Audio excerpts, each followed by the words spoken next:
Last lecture में हम लोगों ने एंगुलर मोमेंटम देखा था, ठीक है, कि एंगुलर मोमेंटम कैलकुलेट कैसे करते हैं। सिंपली पार्टिकल का कैसे कैलकुलेट होगा, अगर कोई बॉडी रिजिड बॉडी रोटेशन में है एक्सिस के अबाउट, तो उसका एंगुलर मोमेंटम कैसे निकालेंगे, और अगर बॉडी ट्रांसलेशन प्लस रोटेशन में है तो उसका एंगुलर मोमेंटम कैसे निकालना है, ठीक है। और एंगुलर मोमेंटम एक ऐसी फिजिकल क्वांटिटी है जो एंगुलर वेलोसिटी की तरह अलग अलग पॉइंट्स के रिस्पेक्ट में अलग अलग आ रही है। पॉइंट ए के हिसाब से निकाल रहे हैं तो एल ए अलग आएगा, बी से निकाल रहे हैं तो एल बी अलग आ रहा है। तो एंगुलर मोमेंटम इस बात पे भी डिपेंड कर रहा है कि कौन से पॉइंट के रिस्पेक्ट में हम एंगुलर मोमेंटम कैलकुलेशन कर रहे हैं, ठीक है ना।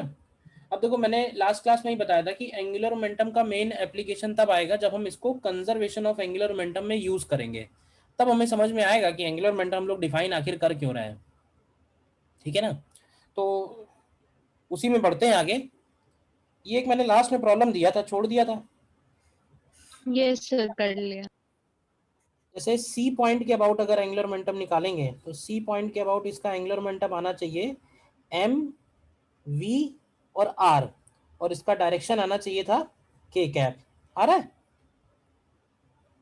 और ओ यस सर। के अबाउट अगर निकालेंगे तो ओ पॉइंट के अबाउट ऐसे लिख सकते हैं इसको, M into R cross V, R की जगह आएगा आर क्रॉस वी, और आर कितना आएगा ओ पॉइंट के रिस्पेक्ट में, ओ पॉइंट के रिस्पेक्ट में आर की वैल्यू होगी L sine theta I cap minus L cos theta के कैप, और वेलोसिटी को हम लोग लिखेंगे आर ओमेगा जे कैप। तो अगर हम ओ पॉइंट के अबाउट निकालें एंगुलर मोमेंटम तो ये हो जाएगा M into R cross V, cross product लेना पड़ेगा, तो आई क्रॉस जे करेंगे तो के आएगा, तो ये आएगा L sine theta into R omega K cap, और के क्रॉस जे करेंगे तो के क्रॉस जे करेंगे, अगर जे क्रॉस के करते तो आई आता, के क्रॉस जे करेंगे तो माइनस आई आएगा, तो ये प्लस बन जाएगा L cos theta into R omega plus I cap. तो ये एल अबाउट ओ आ रहा है। एल साइन थीटा को भी चाहो तो आर लिख दो, ठीक है ना, एक ही बात है। बोलो।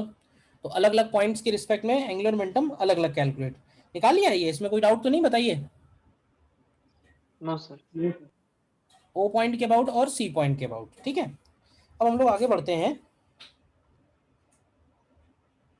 और नेक्स्ट हेडिंग पड़ेगा concept of conservation of angular momentum, concept of conservation of angular momentum. देखो हम लोग स्टार्ट करेंगे इसको, हम इसको एंगुलर मोमेंटम की डेफिनेशन से। एंगुलर मोमेंटम की डेफिनेशन हम लोग लिखते हैं this is equal to moment of linear momentum is angular momentum, moment of linear momentum is angular momentum. तो मैथमेटिकली इसको हम लिख सकते हैं,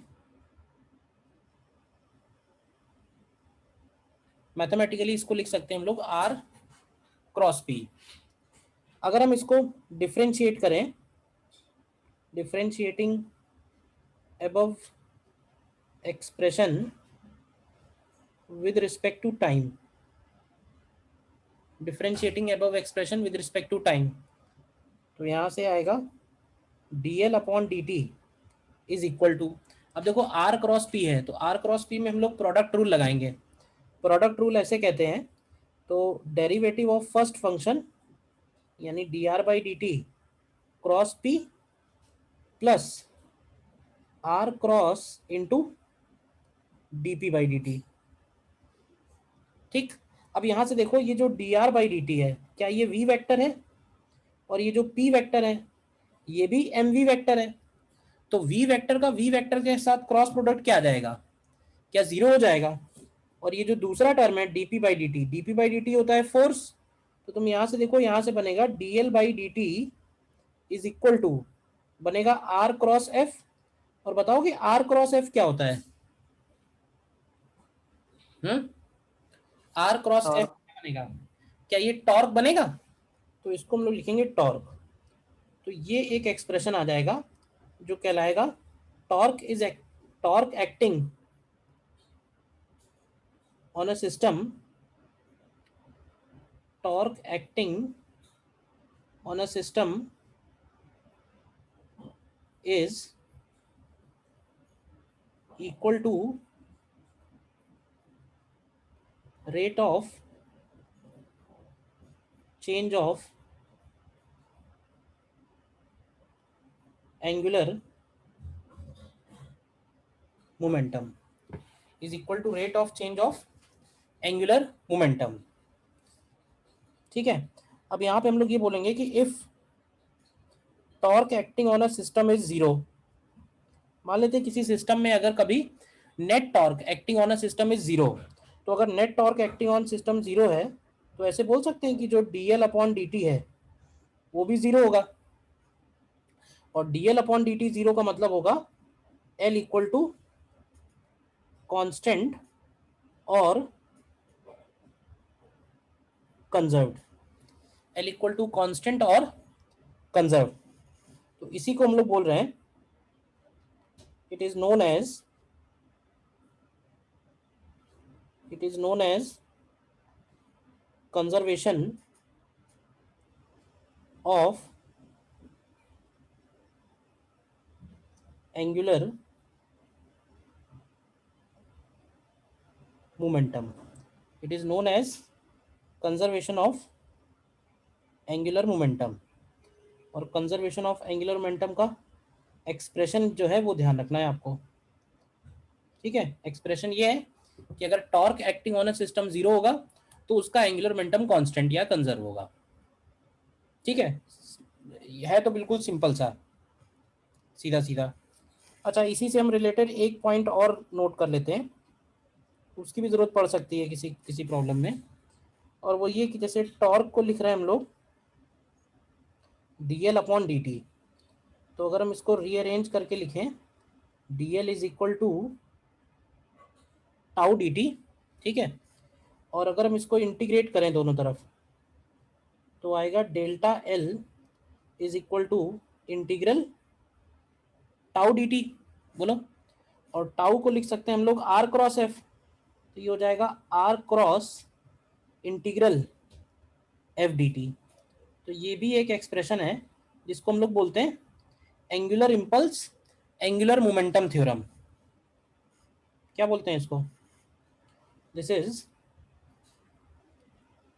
angular impulse angular momentum theorem.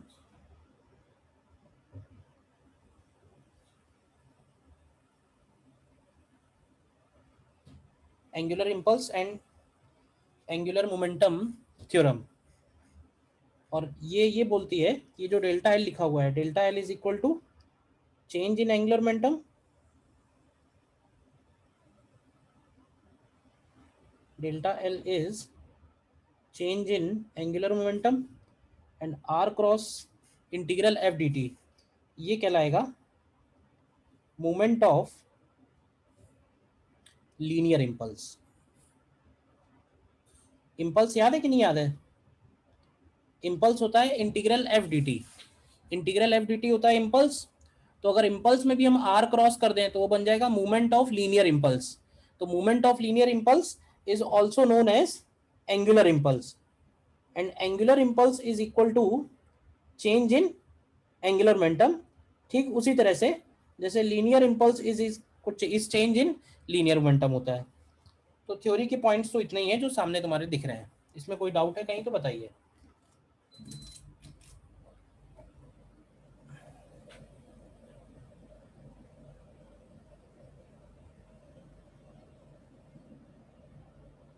Sir ऊपर dl upon dt is equal to vector r cross vector F आपने लिखा है v क्रॉस mv कहाँ गया?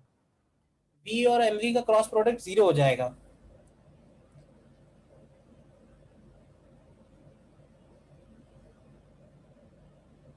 V और mv का क्रॉस प्रोडक्ट 0 होगा। यस सर, ठीक है, समझ गए।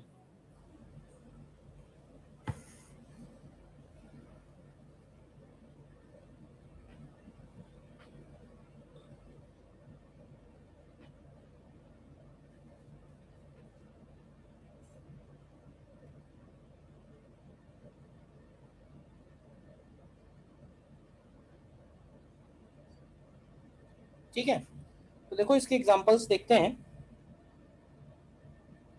तो कुछ तो ऐसे पॉपुलर एग्जांपल ऐसे हैं, जैसे देखना,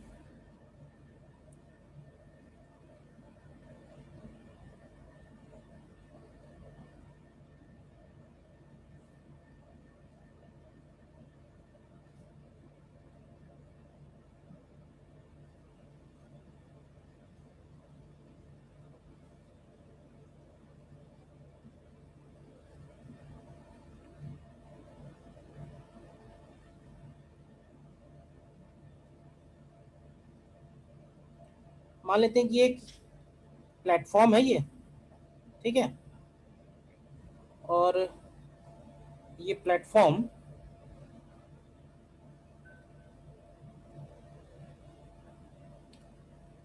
वर्टिकल एक्सिस के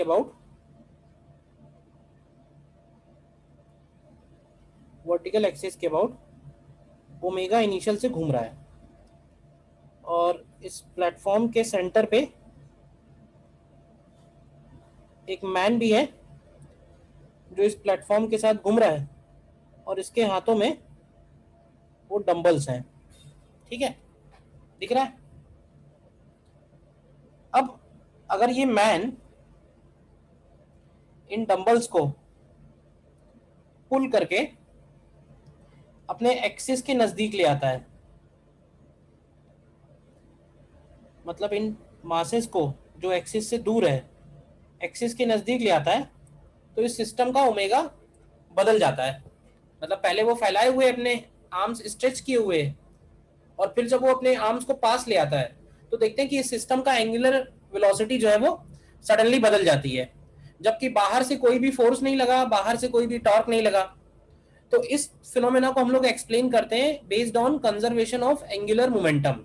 इसमें हम लोग ये बोलते हैं कि तुम ध्यान से देखो तो एक्सिस के अबाउट क्या net external torque acting on system zero है, और net external torque acting on system अगर जीरो है तो इस सिस्टम का एंगुलर मोमेंटम कंजर्व्ड होगा। अब ये बताओ कि ये कौन सी कैटेगरी है, पार्टिकल है या फिर रिजिड बॉडी रोटेशन में है? क्यों भाई, पार्टिकल है या रिजिड बॉडी रोटेशन में है? Rigid body rotation. Rigid body rotation में। और रिजिड बॉडी रोटेशन में हम लोग एंगुलर मोमेंटम को क्या लिख सकते हैं? क्या एंगुलर मोमेंटम को आई ओमेगा लिखेंगे? तो पहले केस में मोमेंट ऑफ इनर्शिया आई है और दूसरे केस में moment of inertia I F है। तो क्या लगता है जब हम मास को पास ले आएंगे तो मोमेंट ऑफ इनर्शिया पे क्या इफेक्ट पड़ेगा? कम हो जाएगा। जब पास ला रहे हैं तो मोमेंट ऑफ इनर्शिया कम हो जा रहा है, लेकिन आई ओमेगा का जो प्रोडक्ट है वो सेम रहना है, तो जिसकी वजह से उसका ओमेगा जो है वो इंक्रीज हो जाएगा। बताओ क्लियर है ये एंगुलर मोमेंटम कंजर्वेशन से कैसे एक्सप्लेन हो रहा है? Yes sir, yes. ठीक है ना। तो यहाँ हम लोग लिखेंगे L initial is equal to L final. तो यहाँ से आ जाएगा I initial omega initial is equal to I final omega final. I initial omega initial is equal to I final into omega final. तो यहाँ से बोल सकते हैं कि I final is less than I initial, hence omega final is greater than omega initial. Check करो। अच्छा, what about kinetic energy? Initial kinetic energy is half I I omega I square, और फाइनल काइनेटिक एनर्जी है half I F omega F square. तो kinetic energy बढ़ेगी या कम होगी, same रहेगी?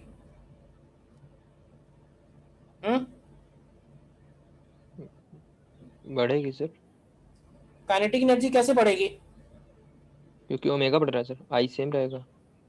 आई same है सर, सेम रहेगा कि सर मैग्नीट्यूड पे डिपेंड करेगा? आई तो कम हो रहा है ना,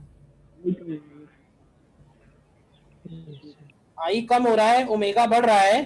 काइनेटिक एनर्जी के बारे में क्या कहोगे? इंक्रीज होगी क्योंकि वो स्क्वायर से बढ़ रहा है। हाँ इंक्रीज होगी क्योंकि ये स्क्वायर से बढ़ रहा है इस वजह से। तो काइनेटिक एनर्जी फाइनल जो है काइनेटिक एनर्जी इनिशियल से ज़्यादा होगी, और यहाँ पे वर्क डन बाई मैन जो होगा वो kinetic energy final minus kinetic energy initial के इक्वल होगा, और इस बार वो पॉजिटिव आएगा। ठीक है ना, मतलब मैन जब उनको खींच रहा है अपनी तरफ तो वर्क कर रहा है, कैसा पॉजिटिव वर्क कर रहा है। तो इसमें बोल सकते हैं the man performs positive work against centrifugal forces acting on dumbbells। ठीक है ना, बताओ ये पूरा एनालिसिस क्लियर है?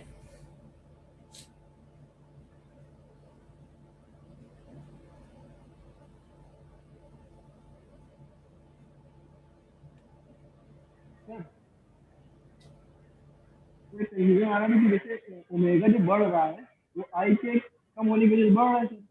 हाँ तो ओमेगा को आई के हिसाब से बढ़ना चाहिए ना सर, मतलब बैटरी प्रोपोर्शनल तो है ना। तो जैसे ओमेगा जैसे अगर आवाज बेटा बहुत, आवाज बीच में आई नहीं रही क्लियर, बीच में गायब हो जाती है, फिर कुछ सुनाई पड़ता है। माइक सही करोगे? क्लास का क्वेश्चन। ठीक है,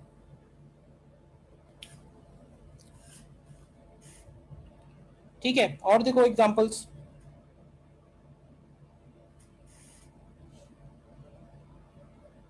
और देखो, मान लेते हैं कि एक ये डिस्क है और ये डिस्क जो है ये अपने एक्सेल के अबाउट घूम रही है।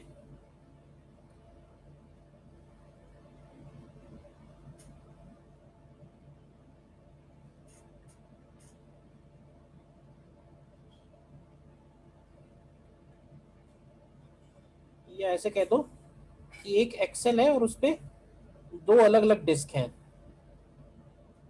और ये दोनों डिस्क अपने कॉमन एक्सेल के अबाउट रोटेट हो रही हैं, ये ओमेगा 1 से, ये ओमेगा 2 से। ठीक है, इसका मोमेंट ऑफ इनर्शिया I1 है, इसका मोमेंट ऑफ इनर्शिया I2 है, और दे हैव रफ सरफेसेस, मतलब उनकी जो सरफेसेस हैं वो रफ हैं। तो जब हम इन दोनों डिस्क को कांटेक्ट में लाते हैं, अभी क्या है, अभी ये एक्सेल पे दूर दूर हैं, लेकिन अगर हम इनको कांटेक्ट में लेके आते हैं तो क्या होगा कि ये एक दूसरे के ऊपर कुछ देर तक फ्रिक्शन की वजह से रब करेंगे एक दूसरे को, और कुछ देर तक रब करने के बाद फिर फाइनली इनके पास एक कॉमन एंगुलर वेलोसिटी आ जाएगी। आ जाएगी नहीं आ जाएगी भाई? कुछ देर तक तो मान लेते हैं कि कुछ देर तक ये एक दूसरे को फ्रिक्शन प्रोवाइड करेंगे तो इनका ओमेगा चेंज होगा, लेकिन कुछ देर के बाद क्या होगा कि दोनों का एंगुलर वेलोसिटी कॉमन हो जाएगा। जिसका ज्यादा एंगुलर वेलोसिटी रहा होगा वो कम होने लगेगा, जिसका कम रहा होगा उसका बढ़ने लगेगा। तो हमें यही निकालना है कि ये जो फाइनल इसका कॉमन एंगुलर वेलोसिटी है ये कितना है, कॉमन एंगुलर वेलोसिटी कितना है। तो ये वाला भी, अब क्योंकि हम तो कंजर्वेशन ऑफ एंगुलर मोमेंटम पढ़ रहे हैं तो वही लगना है, बट कंजर्वेशन है कैसे ये जरूर क्लियर रखना। उसके लिए हम ये बोलेंगे friction is acting on both disc in opposite direction, hence net torque of friction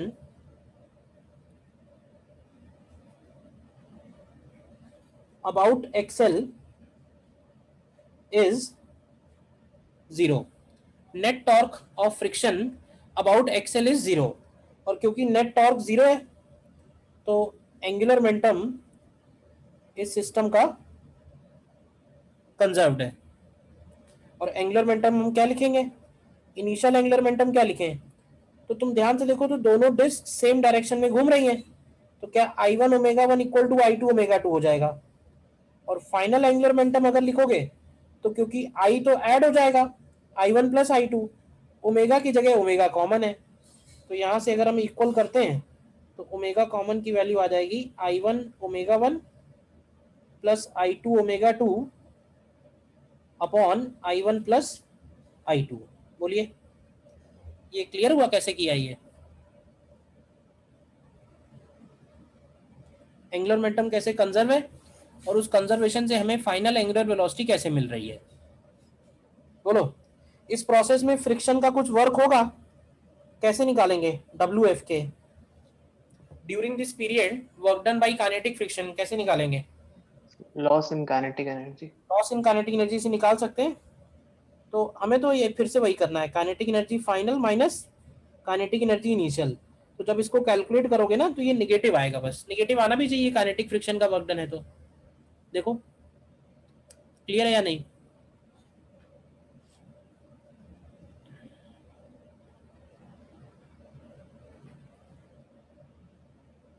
clear है भाई सभी को?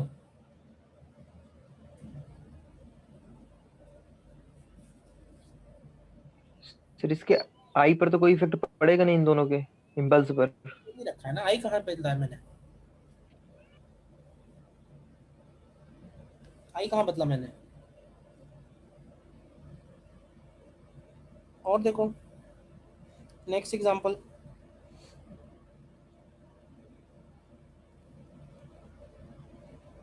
अगर पिछले बार में स्मूथ होगा तो क्वेश्चन कैसे करेंगे? बेटा अगर स्मूथ होगा तो फिर वो कॉमन एंगुलर वेलोसिटी गेन ही नहीं करेंगे, एक दूसरे के ऊपर स्लिप होते रहेंगे ओमेगा 1 ओमेगा 2 से। कॉमन वेलोसिटी तो तभी आएगी ना जब वो स्लिप हो रहे होंगे और एक दूसरे को रेजिस्ट करेंगे रिलेटिव मोशन को। Yes sir. तो स्मूथ सरफेस होंगी तो फिर कोई दिक्कत ही नहीं है, वो ओमेगा 1 से हमेशा घूमता रहेगा, वो ओमेगा 2 से घूमता रहेगा। ठीक है, मान लेते हैं कि एक डिस्क है, capital M mass capital R radius, और इसके सरकमफेरेंस पे एक मैन है हु इज एट रेस्ट। ठीक, अब इनिशियली वो मैन जो है वो रेस्ट पे है, लेकिन अगर वो मैन उस डिस्क के सरकमफेरेंस पे, अगर ये मैन उस डिस्क के सरकमफेरेंस पे चलना शुरू कर दे, लेट्स से u वेलोसिटी से, u वेलोसिटी दी हुई है विद रिस्पेक्ट टू डिस्क, तो क्या कहोगे डिस्क के एंगुलर वेलोसिटी के बारे में? क्या लगता है? इनिशियली वो मैन उस डिस्क के ऊपर रेस्ट पे है और बाद में वो डिस्क के मतलब सरकमफेरेंस पे u स्पीड से दौड़ने लगा, तो डिस्क के बारे में क्या कहोगे? डिस्क जो है वो फ्री टू रोटेट है अबाउट एक्सेल, तो बोल सकते हैं कि डिस्क अपोजिट डायरेक्शन में ओमेगा से जाने लगेगी। क्यों भाई? तो हमें हो सकता है ये ओमेगा निकालना हो, ओमेगा कैसे निकालेंगे? तो ये भी एंगुलर मोमेंटम कंजर्वेशन का ही एप्लीकेशन है। ट्राई करोगे क्या करने के लिए अपने आप? Yes sir. करो, ट्राई करो। देखो इसमें ये तो क्लियर है कि अपोजिट डायरेक्शन में घूमना शुरू करेगा और इस सिस्टम का angular momentum about axle conserve होगा। इनिशियल एंगुलर मोमेंटम इसका 0 होगा। क्यों भाई? फाइनल एंगुलर मोमेंटम जो हम इसका लिखेंगे तो जरा ध्यान से देखना, फाइनल एंगुलर मोमेंटम में अगर जैसे हम इसको टॉप व्यू से देखें, ध्यान से देखना, टॉप व्यू में ये डिस्क जो है ये सेंटर पे हिंज्ड है और ये जो स्मॉल m है ये v स्पीड से u स्पीड से इधर जा रहा है और ये डिस्क जो है ये ओमेगा से रोटेट हो रही है। तो मुझे ये बताओगे कि इस मैन का ग्राउंड से देखने पे उसका क्या वेलोसिटी होगा? u तो उसका डिस्क के रिस्पेक्ट में है, ग्राउंड से उसकी क्या वेलोसिटी है? u minus R omega. u minus omega. u minus R omega लिखेंगे तो mvr ये हो जाएगा anti clockwise angular momentum man का, और डिस्क का क्या लिखेंगे? तो डिस्क का लिखेंगे capital mr² by 2 into omega clockwise. ये बताओ डायरेक्शन के साथ एक एक बात क्लियर है या नहीं?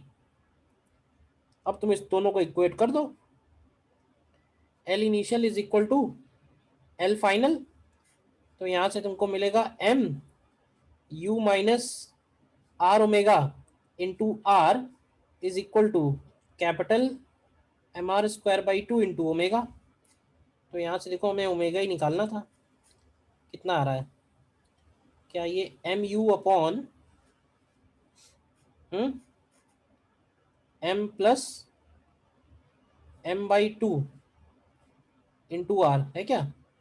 तो इसको लिख सकते हैं 2mu upon capital M plus 2 small m times r। ये देखो फाइनल आंसर आ रहा है क्या ये?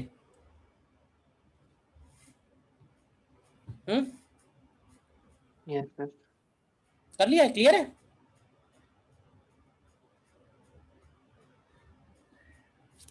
बोलिए।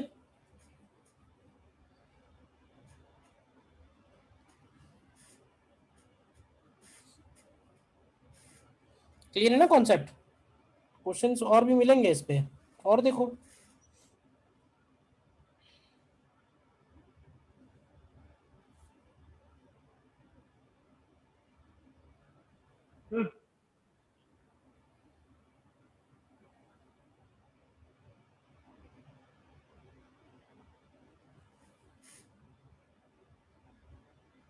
मान लेते हैं कैपिटल एम मास, एल लेंथ का ये रॉड है और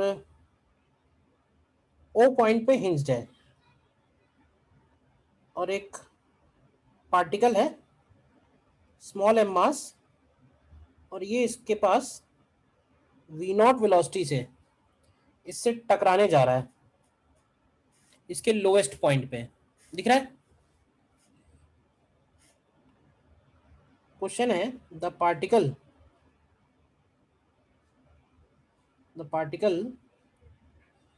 sticks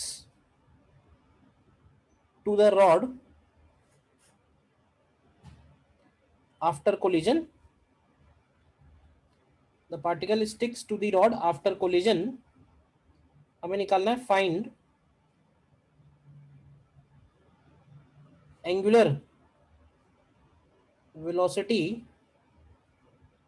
of rod thereafter. Angular velocity of rod thereafter. ठीक है, तो इसको भी हम लोग एंगुलर मोमेंटम कंजर्वेशन में ही रखते हैं। एंगुलर मोमेंटम कैसे कंजर्व है, क्या है वो जरा समझते हैं। तो देखो उसके लिए क्या करो, हम लोग एक डायग्राम बनाते हैं, क्योंकि कोलिजन है तो कोलिजन में सबसे अच्छा होता है कि एक डायग्राम बना लो ड्यूरिंग कोलिजन का। तो जब जिस वक्त कोलिजन हो रहा है उस वक्त तुम ध्यान से देखो, क्या रॉड के ऊपर एक इम्पल्स एनडीटी इधर लगेगा लोएस्ट पॉइंट पे, और उतना ही इम्पल्स इस बॉल के ऊपर इधर भी लगेगा, और कहीं कोई झटका लगेगा? ये बताओ, इस सिस्टम में और कहीं कोई जर्क लगने की संभावना है कोलिजन में? बताओ। हिंज पॉइंट पर सर। हिंज पॉइंट पे भी जर्क लग सकता है। अब राइट या लेफ्ट में कहाँ लगेगा वो नहीं मालूम है, तो कहीं भी एक ले लेते हैं। मान लेते हैं कि राइट साइड में लग रहा है, और वैल्यू भी उसको अलग देंगे, n1 लिखेंगे, क्योंकि हो सकता है अलग होगा। अब तुम अगर इन दोनों को देखो ध्यान से, क्या ये सारे इम्पल्स कैंसिल हो रहे हैं या नहीं हो रहे हैं? क्या ये सारे इम्पल्स कैंसिल हो रहे हैं? तो ये कैंसिल तो नहीं हो रहे हैं, ये वाला बच जा रहा है, ये दोनों तो कैंसिल हो जा रहे हैं। तो इसका मतलब ये हुआ कि इम्पल्स सारे कैंसिल नहीं हो रहे हैं, तो इस सिस्टम का मोमेंटम कंजर्व नहीं है। अगर इम्पल्स सारे कैंसिल हो जाते हैं तो हम लोग बोलते हैं मोमेंटम कंजर्व है, लीनियर मोमेंटम, लेकिन लीनियर मोमेंटम इस केस में कंजर्व नहीं है। अब बात आती है एंगुलर मोमेंटम की। तो एंगुलर मोमेंटम तो हम किसी पॉइंट के अबाउट निकालते हैं। तो क्या कोई ऐसा पॉइंट है जिस पॉइंट के अबाउट एंगुलर इंपल्स कैंसिल हो जाए या जीरो आए कैलकुलेट होके? एंगुलर इंपल्स जीरो आए। एंगुलर इंपल्स निकालने के लिए हम लीनियर इंपल्स में आर्म लेंथ का मल्टीप्लाई करते हैं। तो इस केस में अगर तुम पॉइंट ओ के अबाउट देखो ध्यान से, करेक्ट, हिंज पॉइंट ओ के अबाउट अगर तुम सारे इंपल्स निकालो तो n1 dt कैंसिल नहीं हो रहा था, कोई बात नहीं, हमने पॉइंट ओ पे ही निकाला, तो पॉइंट ओ से निकालेंगे तो इसका इम्पल्स क्या आएगा, इसका एंगुलर इम्पल्स 0 हो जाएगा, और ये दोनों तो कैंसिल हो ही रहे हैं। तो कई बार क्या होगा ना, एंगुलर मोमेंटम हमें निकालना पड़ेगा कि एंगुलर मोमेंटम कौन से पॉइंट के अबाउट कंजर्व है, तो जिस पॉइंट के अबाउट कंजर्व है उसी पॉइंट के अबाउट कंजर्वेशन हमें लगाना पड़ेगा। ठीक है, बोलिए। सर इस हाँ, सर इस सिस्टम पे कोई एक्सटर्नल फोर्स लग नहीं रहा है, अरे ये जो मैंने दिखाए ये फोर्स ही तो है, ये क्या है बताओ। लेकिन ये एक्सटर्नल फोर्स थोड़ी ना है कोई। बेटा फोर्स है तभी तो इम्पल्स है, पहले फोर्स है फिर इम्पल्स है, तो बिना फोर्स के कैसे इम्पल्स लगेगा। नहीं सर, हम लोगों ने कंजर्वेशन ऑफ लीनियर मोमेंटम में पढ़ा है ना कि अगर एक्सटर्नल फोर्स नहीं लग रहा है कोई सिस्टम पे तो लीनियर मोमेंटम कंजर्व होगा उसका। बेटा मैं जो बोल रहा हूँ वो तुम नहीं सुन रहे हो, अपनी बात बताए जा रहे हो, तो भी कैसे समझ में आएगा। मैंने जो बात बोली है आप पहले उसके बारे में सोचिए। मैंने ये बोला ये जो N1 है ये फोर्स नहीं है क्या, ये है फोर्स। तो फोर्स है उसके बाद इम्पल्स है ना, फोर्स थोड़े टाइम ये सर, लग रहा है इसलिए उसको इम्पल्स बोल रहे हैं, ये तो सर, फोर्स ही तो है, ये क्या ही है N1। ये सर लेकिन मेरा डाउट ये है कि लीनियर मोमेंटम क्यों नहीं कंजर्व है यहाँ पे। क्योंकि ये N1 कैंसिल नहीं हो रहा है इसलिए, ये दोनों तो कैंसिल हो जा रहे हैं, ये कैंसिल नहीं हो रहा ना, किससे कैंसिल होगा, इस हिंज से जो मिलेगा इसके ऊपर इम्पल्स वो कोई कैंसिल नहीं कर पा रहा है, जिसकी वजह से एंगुलर लीनियर मोमेंटम कंजर्व नहीं है इस सिस्टम का। यस सर, हिंज से जो फोर्स मिला वो एक्सटर्नल है या नहीं है, इस बारे में सोचो। सिस्टम में नहीं लिया। अरे हिंज, अब तुम कहोगे हिंज भी सिस्टम में ले लिया है, हाँ सर, एक्सटर्नल। फिर ऊपर जो छत है वो भी सिस्टम में ले लो, केवल रॉड और बॉल है ना, तो रॉड नहीं लिया उसको। एक्सटर्नल फोर्स है, ठीक है ना। तो यहाँ पे हम लोग बोलेंगे angular momentum, angular momentum of system will be conserved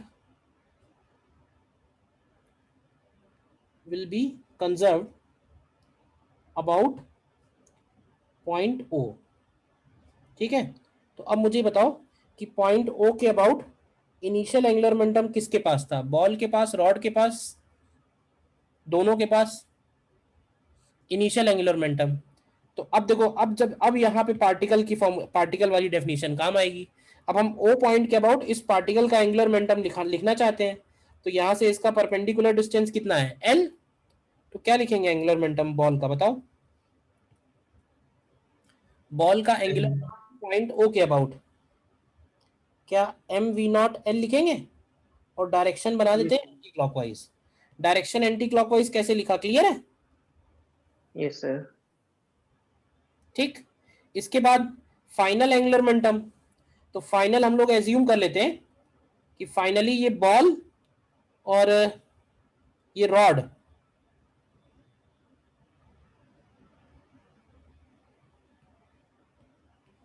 final बना देते हैं एक और डायग्राम।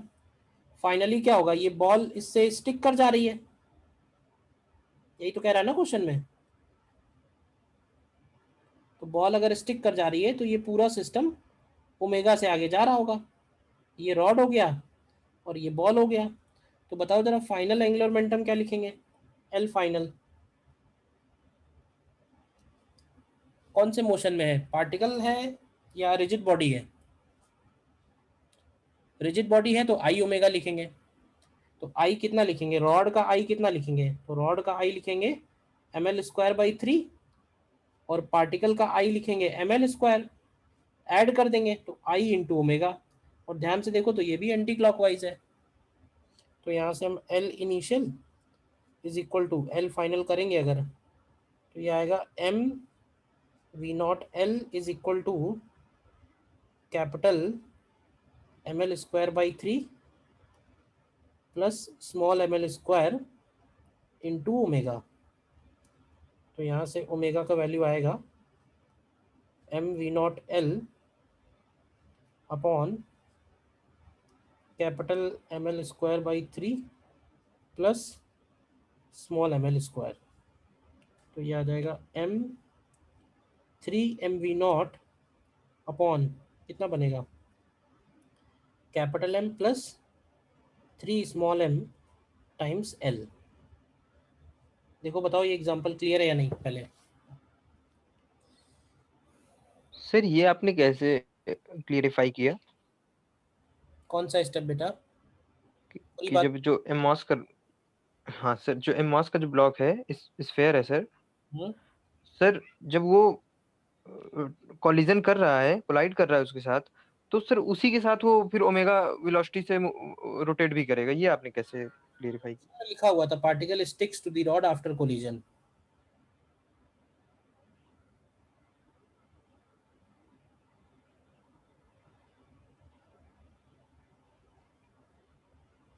डन।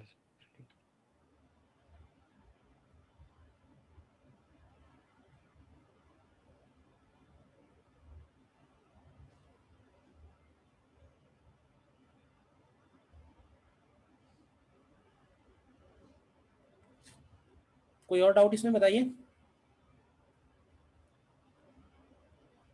सर ये ओमेगा कांस्टेंट रहेगा क्या? नहीं नहीं, कांस्टेंट क्यों रहेगा? अब जब जब जैसे कम जैसे होगा? रॉड आगे जाएगी कम होता जाएगा और फाइनली कहीं जाके ये रॉड रुकेगी। ये भी पूछ सकता है कि कितने एंगल पे जाके रुकेगी, तो कैसे निकालेंगे एंगल?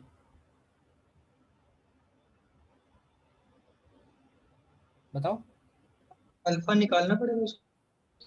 अरे एनर्जी कंजर्वेशन से निकाल लो, ज़्यादा अच्छा है ना। अल्फा वेरिएबल आएगा, एनर्जी यस सर। निकाल दो कि पोटेंशियल एनर्जी बढ़ रही है और काइनेटिक एनर्जी कम हो रही है। ठीक है ना? मिलेंगे ऐसे क्वेश्चन बहुत सारे। Yes sir. ठीक है।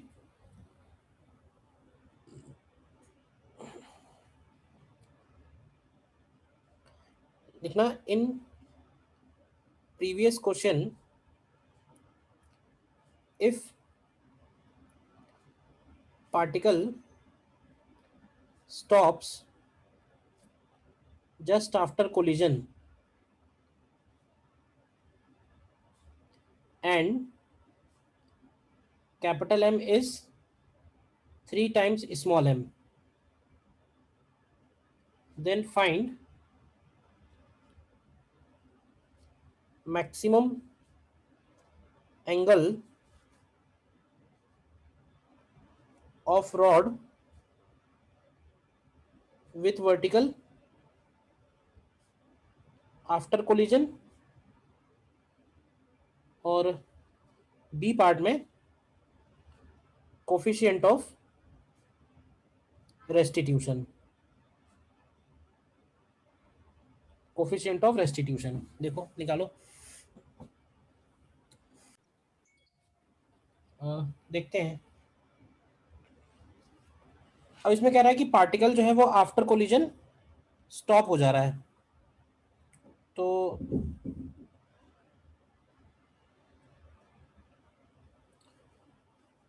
सपोज दो डायग्राम बना लेते हैं। ये हो गया suppose before collision, V naught velocity से आ रहा है, और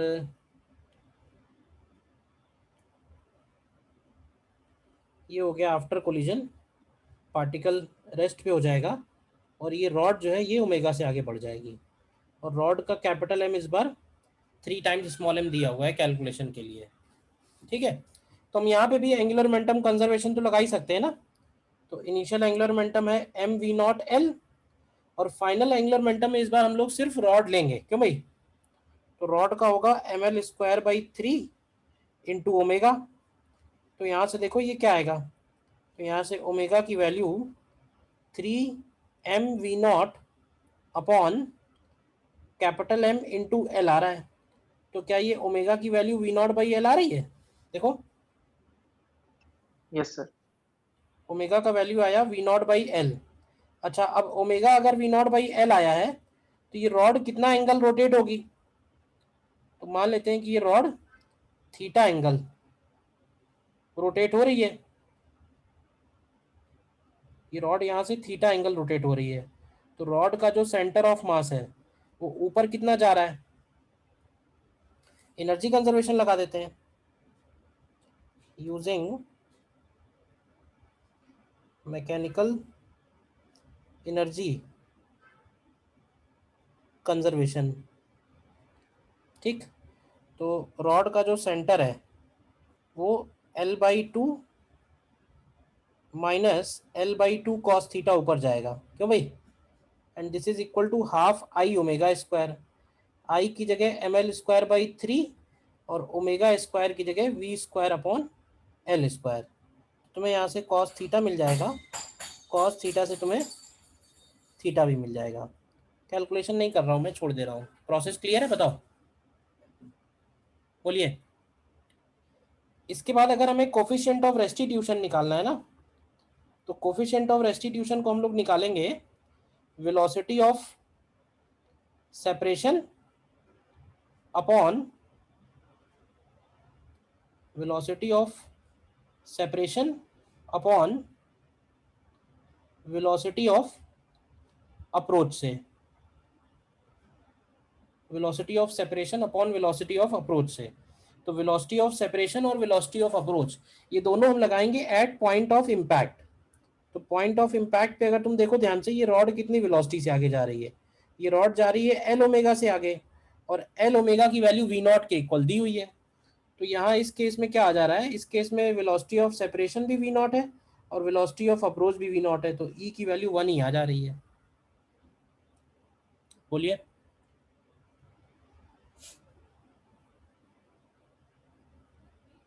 ई का वैल्यू 1 आ जा रहा है। क्लियर है क्वेश्चन या नहीं, बताओ। यस। कोई डाउट किसी को?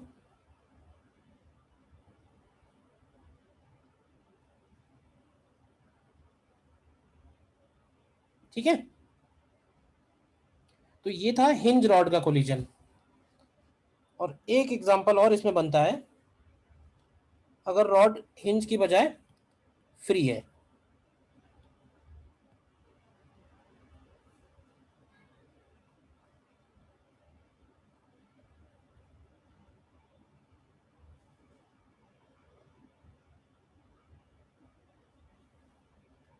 सपोज m मास l लेंथ का ये रॉड है, और इस रॉड से ये पार्टिकल m मास का कोलाइड होने आ रहा है विद v नॉट वेलोसिटी, और ये फ्री रॉड है।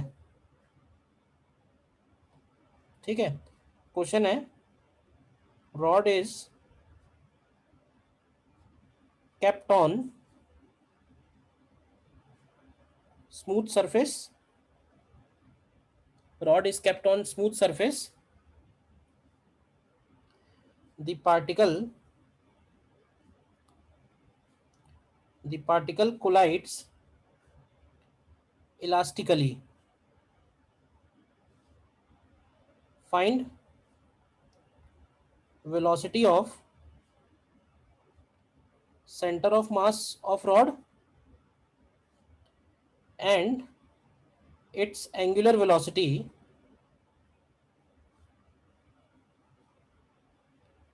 after collision, देखो, तो देखो पहला काम क्या करना है इसमें, पहला काम इसमें ये करना है कि जब कोलिजन हो रहा है तो उस वक्त ड्यूरिंग कोलिजन का जरा डायग्राम बनाओ। ड्यूरिंग कोलिजन में हमें इंटरेस्ट इसलिए होता है, इससे हमको ये पता चलता है कि कहाँ कहाँ पे कौन कौन से इंपल्स लग रहे हैं। तो देखो, एक इंपल्स रॉड के ऊपर लगेगा इधर की तरफ, और एक इंपल्स बॉल के ऊपर लगेगा इधर की तरफ। बताओ, रॉड के ऊपर और बॉल के ऊपर जो इंपल्स लग रहे हैं वो क्लियर है? और कोई इंपल्स लग रहा है क्या, ये बताओ। इस सिस्टम पे और कोई इंपल्स लग रहा है क्या? नहीं लग रहा है। तो इसका मतलब ये हुआ कि ये दोनों इंपल्स जो हैं ये तो कैंसिल आउट हो जा रहे हैं ना। तो इस बार ये दोनों इंपल्स कैंसिल आउट होने की वजह से इस सिस्टम का लीनियर मोमेंटम भी कंजर्व है। एंगुलर मोमेंटम भी कंजर्व आएगा इस बार, और लीनियर मोमेंटम भी कंजर्व आएगा। पिछले वाले केस में लीनियर मोमेंटम कंजर्व नहीं था क्योंकि हिंज वाला पॉइंट उस पर फोर्स दे रहा था, नेट एक्सटर्नल फोर्स दे रहा था। यहाँ पे केवल यही दोनों है, तो ये दोनों आपस में कैंसिल आउट हो जा रहे हैं। तो इस सिस्टम का लीनियर मोमेंटम भी कंजर्व है और एंगुलर मोमेंटम भी कंजर्व है। एंगुलर मोमेंटम कौन से पॉइंट के अबाउट कंजर्व है? तो देखो, जब ये दोनों कैंसिल हो रहे हैं ना, तो तुम किसी भी पॉइंट के अबाउट एंगुलर मोमेंटम निकाल दो। रॉड के इस एंड के अबाउट निकाल दो, या पार्टिकल जिस लाइन पे चल रहा है उस लाइन पे कोई पॉइंट ले लो, कहीं भी ले लो, हमें हर जगह से कंजर्व है। ठीक है, तो हमें सबसे पहले एज्यूम करना पड़ेगा कि आफ्टर कोलिजन क्या सिचुएशन है। तो देखो आफ्टर कोलिजन ये जो बॉल है इसकी वेलोसिटी हम लोग ले लेते हैं सपोज v1। देखना, अच्छा रॉड के लिए जब एज्यूम करोगे तो ध्यान रखना रॉड के सेंटर की वेलोसिटी एज्यूम करना। तो मान लेते हैं कि रॉड का जो सेंटर है वो VCM से आगे बढ़ेगा और रॉड अपने सेंटर ऑफ मास के अबाउट एंटी क्लॉकवाइज ओमेगा से आगे बढ़ेगी। तो यहाँ पे तुम ध्यान से देखो तो 3 वेरिएबल एज्यूम करने पड़े हमको एक्चुअली। v1 भी वेरिएबल है, VCM भी अननोन है और ओमेगा भी अननोन है। 3 चीजें निकालनी है हमको। बताओ, ये सिचुएशन है जस्ट बिफोर कोलिजन, ये सिचुएशन थी ड्यूरिंग कोलिजन, और ये सिचुएशन है जस्ट आफ्टर कोलिजन। बताओ पहले इतना क्लियर है या नहीं, फिर आगे बढ़ते हैं। कौन कौन से कॉन्सेप्ट इसमें अप्लाई कर सकते हैं। तो इस केस में सबसे पहले हम अप्लाई करेंगे लीनियर मोमेंटम कंजर्वेशन। ठीक है, तो जरा बताओ पार्टिकल का लीनियर मोमेंटम इनिशियली क्या था। तो इनिशियली पार्टिकल का लीनियर मोमेंटम था mv0। फाइनली पार्टिकल का क्या है, तो पार्टिकल का है mv1। और रॉड का लीनियर मोमेंटम, तो रॉड का लीनियर मोमेंटम लिखेंगे mvcm। इसको ऐसे ही छोड़ दो इक्वेशन 1। 3 वेरिएबल हैं तो हमें 3 इक्वेशन कम से कम बनानी है। इसके बाद सेकेंड स्टेप होगा एंगुलर मोमेंटम हम लोग कंजर्व करेंगे। एंगुलर मोमेंटम कंजर्व करेंगे। अब ये हम कौन से पॉइंट के अबाउट कंजर्व करें वो पॉइंट भी हमको बताना पड़ेगा। तो मैं एक काम करता हूं कि मैं वो पॉइंट सेंटर ऑफ मास के अबाउट कोई भी पॉइंट ले सकते हैं, देखो मैंने कहा ना, बट मुझे ये पॉइंट थोड़ा ज्यादा कन्वीनियंट लगता है, ये जो पॉइंट P है। ऐसा इसलिए क्योंकि P पॉइंट लेने से क्या फायदा होगा कि पार्टिकल का तो ना पहले लिखना है ना बाद में लिखना है, मतलब कम लिखना पड़ रहा है। कहने का मतलब ये है सिर्फ रॉड का लिखना पड़ेगा, है या नहीं ऐसा। तो इनिशियल एंगुलर मोमेंटम क्या लिखेंगे, L initial is equal to L final. तो L इनिशियल तो हो गया 0, L फाइनल में पार्टिकल का तो 0 हो गया। रॉड का बताओ, रॉड का P पॉइंट के अबाउट कैसे लिखेंगे। अब रॉड कौन से मोशन में है, ट्रांसलेशन है, रोटेशन है या कंबाइंड मोशन है। क्यों भाई, कंबाइंड मोशन में कंबाइंड है। मोशन में हम लोग एंगुलर मोमेंटम कैसे निकालते हैं, पहले उसके सेंटर ऑफ मास का निकालते हैं। तो सेंटर ऑफ मास का एंगुलर मोमेंटम होगा mvcm इंटू L/2 और ये होगा क्लॉकवाइज। और फिर उसके सेंटर ऑफ मास पे बैठ जाते हैं। तो जब उसके सेंटर ऑफ मास पे बैठ जाओगे तो वहां बैठ के बॉडी कैसे घूमती हुई नजर आ रही है, एंटी क्लॉकवाइज। तो सेंटर ऑफ मास पे बैठने के बाद उसका एंगुलर मोमेंटम आएगा ICM इंटू ओमेगा, ये होगा एंटी क्लॉकवाइज। अब क्लॉकवाइज और एंटी क्लॉकवाइज आ रहा है तो एक प्लस है और एक माइनस है, दोनों को इक्वल कर देते हैं। तो ये आ जाएगा mvcm L/2 equal to ml²/12 into omega. तो ये हो गई इक्वेशन 2। लेकिन अभी भी हमें एक इक्वेशन और चाहिए, तो और क्या अप्लाई कर सकते हैं। 3 अननोन है ना, बताओ और क्या कर सकते हैं।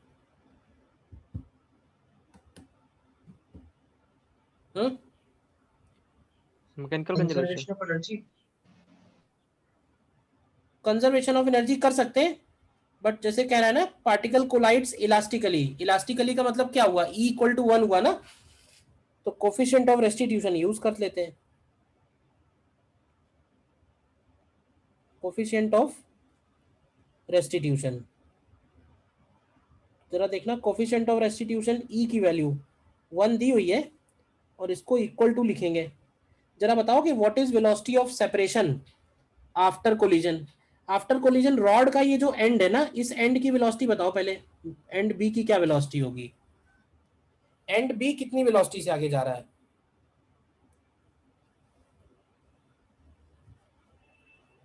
VCM प्लस L, हाँ बताओ बताओ, VCM VCM plus L omega, L/2 omega. पुराना नहीं, L/2 ओमेगा। पुराना मत भूलो तो उतना ही मजा आएगा, पुराना भूलते जाओगे तो मजा किरकिरा हो जाएगा। R ओमेगा होगा ना, तो वो L/2 हाँ, तो अब मुझे बताओगे कि इन दोनों के बीच में what is velocity of separation, कौन बड़ा होगा इसमें से? रॉड वाला बड़ा होगा। हाँ, रॉड वाली बड़ी होगी, तो उसमें से इसको सब्ट्रैक्ट करो, क्या लिखेंगे? तो VCM plus L omega by 2 minus V1, and what is velocity of approach? Not what is velocity of approach? वो तो सिर्फ V0 ही है। तो ये इक्वेशन 3 हो गई। हालांकि हम लोग सॉल्व नहीं कर रहे हैं क्योंकि इतना बड़ा क्वेश्चन आएगा नहीं, बट हाँ ये है कि इसके हर एक टुकड़े का मतलब क्लियर होना चाहिए, हर एक पार्ट में तुम्हें क्लियर होना चाहिए क्वेश्चन। जो जो कॉन्सेप्ट लगा सकते हैं हम इस टाइप के प्रॉब्लम में, वो सब हम लोगों ने लगा दिए हैं बस।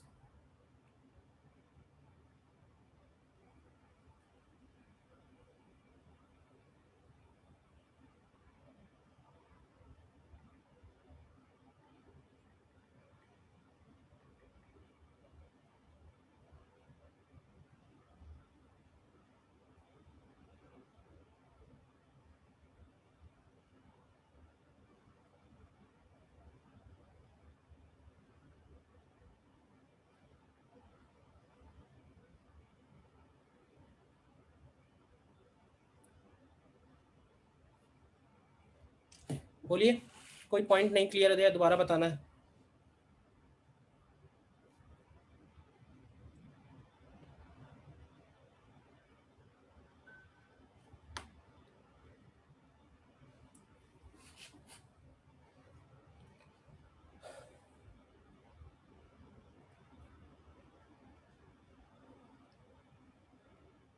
ठीक है,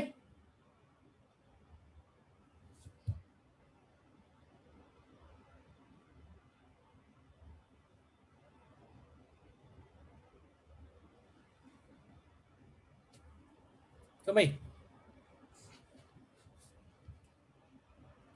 देखो और क्वेश्चन दे रहे हैं, बस एग्जांपल इतना ही है और कुछ नहीं है इसमें।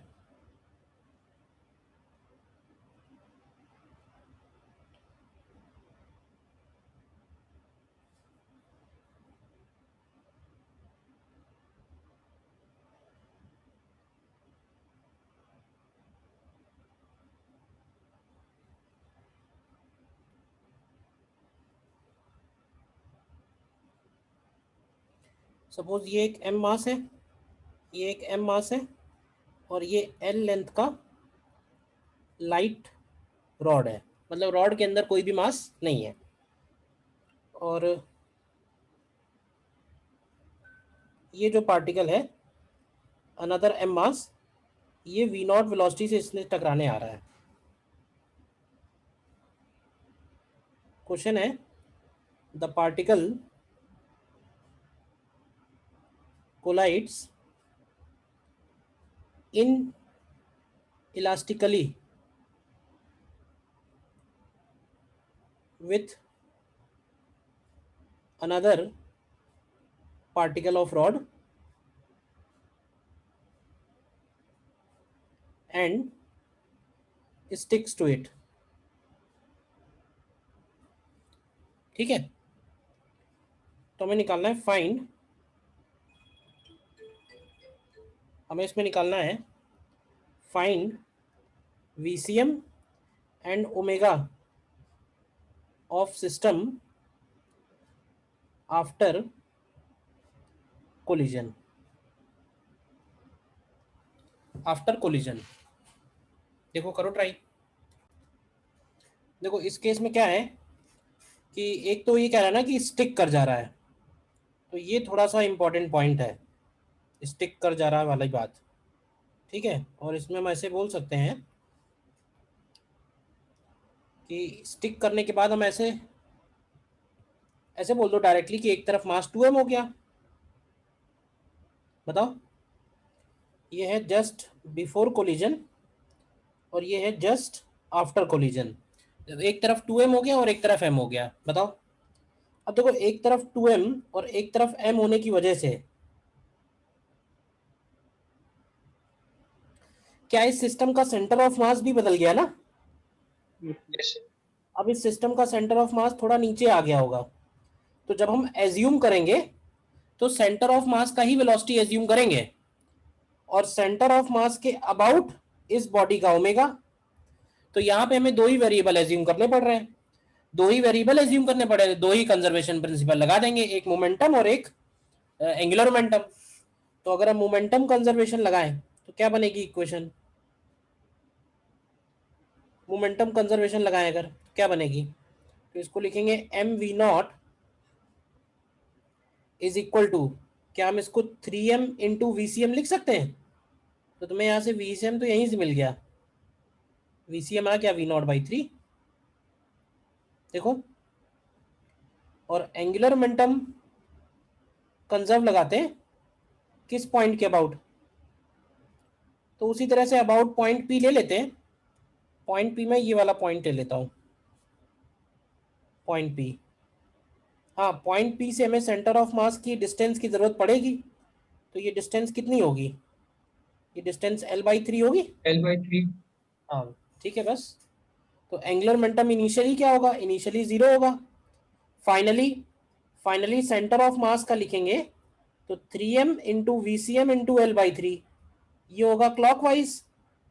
और प्लस सेंटर ऑफ मास के रिस्पेक्ट में आई ओमेगा एंटी क्लॉकवाइज।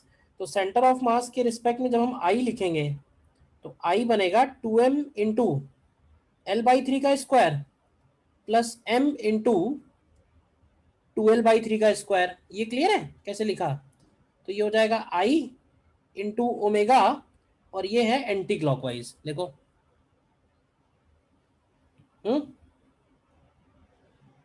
बताओ भाई, ये लाइन सर क्लियर? ये समझ में नहीं आया कौन सर। सा है बेटा? ये लिखा है m into RCM cross VCM और ये लिखा है moment of inertia about centre of mass into omega. ये क्लॉकवाइज है और ये एंटी क्लॉकवाइज है। ये सर ये क्लॉकवाइज कैसे है? ये समझ में नहीं आ रहा है, क्योंकि अबाउट P आपने लिया है तो एंटी क्लॉकवाइज जाएगा ना। तुम्हारे तो यार, तभी तो अबाउट जो P है पॉइंट वो इस तुमको इस साल हम पढ़ा ले जाए बस, इसके बाद बहुत ही बड़ा काम करेंगे हम। इस P पॉइंट के अबाउट अभी तुमने ये वाला कैसे क्लॉकवाइज बनाया था? इसको क्लॉकवाइज कैसे लिखा था?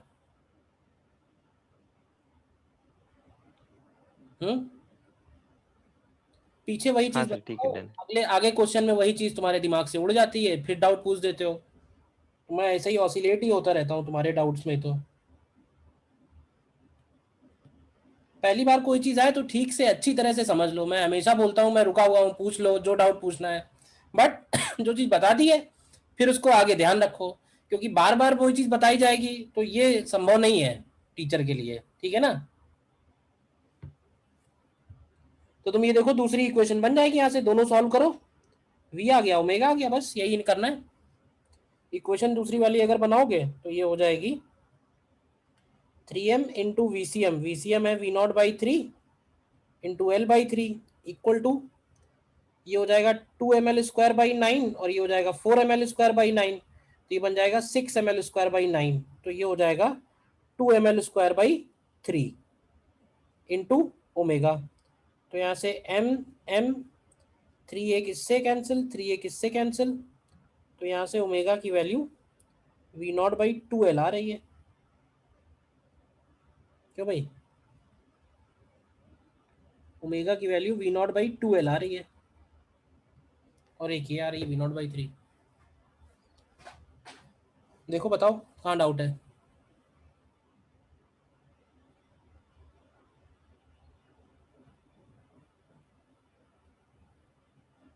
सर हम लोग सिर्फ लीनियर मोमेंटम कंजर्व करने के लिए सिर्फ नीचे वाले दो मासेस नहीं ले सकते ना? देखो सिस्टम में एक बात मैंने पहले पुरानी बताई थी कि अगर हमें किसी सिस्टम का लीनियर मोमेंटम लिखना है तो हम उसके अलग अलग पार्टिकल्स का भी निकाल सकते हैं, या फिर हम उस सिस्टम के सेंटर ऑफ मास का सिर्फ लीनियर मोमेंटम लिख सकते हैं। याद आया ये पॉइंट? हाँ यस सर। तुम अगर m और 2m का निकालोगे तो भी वही आएगा सेंटर ऑफ मास का, इसीलिए हम लोग VCM एज्यूम कर रहे हैं, जिससे इस इक्वेशन में फटाक से लिख दें। सेंटर ऑफ मास की वेलोसिटी क्यों एज्यूम कर रहे हैं? तो उसका कारण ही यही है जिससे इसको हम यहाँ पे डायरेक्टली लिख पाए। हाँ अगर सर वैसे करेंगे तो 3 इक्वेशन बनानी पड़ेगी ना? तो पार्टिकल का अलग अलग लिखना पड़ेगा?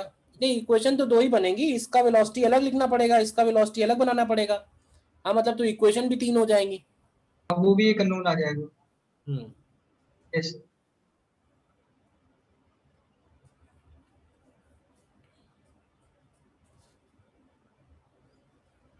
ठीक है। हालांकि रॉड वॉड के कोलिजन के क्वेश्चन बहुत ज्यादा तो नहीं पूछे गए, बट हाँ इस साल पूछा गया था। इस बार एक आया था। हाँ तो चलो उसी को क्वेश्चन को करते हैं। पेपर 2 में था शायद।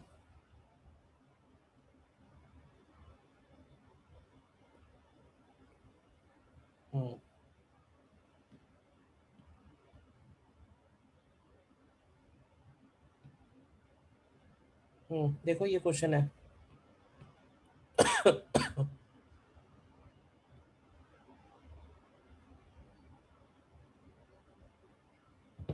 देखिए क्वेश्चन है ये।